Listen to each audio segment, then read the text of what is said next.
बुलढाणा जिल्ह्यातील खामगाव येथील प्रसिद्ध असलेल्या घाटपुरी येथील जगदंबा संस्थानामध्ये पहाटेच्या सुमारास धाडसी चोरी झाल्याची घटना उघडकीस आली आहे। अज्ञात चोरट्याने मंदिराच्या मागील खिडकीचे गज कापून आत प्रवेश करत देवीचे दागिने आणि मुकुट असा सुमारे 73,000 रुपयांचा मुद्देमाल लंपास केलाय। ही संपूर्ण घटना सीसीटीव्ही कॅमेऱ्यात कैद झाली आहे।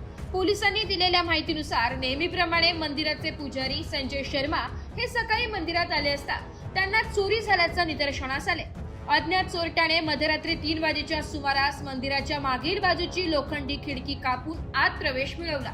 चोरट्याने गणपती आणि देवीच्या मूर्तीवरील मुकुट, सोन्याचे डोळे आणि मंगळसूत्र असा एकूण 73,000 रुपये किमतीचा ऐवज चोरून नेलाय। घटनेची माहिती मिळताच एसडीपीओ प्रदीप पाटील, एलसीबी ठाणेदार सुनील अंबुलकर, शिवाजीनगर पोलीस स्टेशनचे ठाणेदार सुरेंद्र हेरकर तपासासाठी तातडीने श्वान पथकाला पाचारण करण्यात आले होते। सीसीटीव्ही फुटेजच्या आधारे चोरट्याचा शोध घेतला जात आहे। या प्रकरणी अज्ञात चोरट्याविरुद्ध शिवाजीनगर पोलीस स्टेशनमध्ये गुन्हा दाखल केलाय।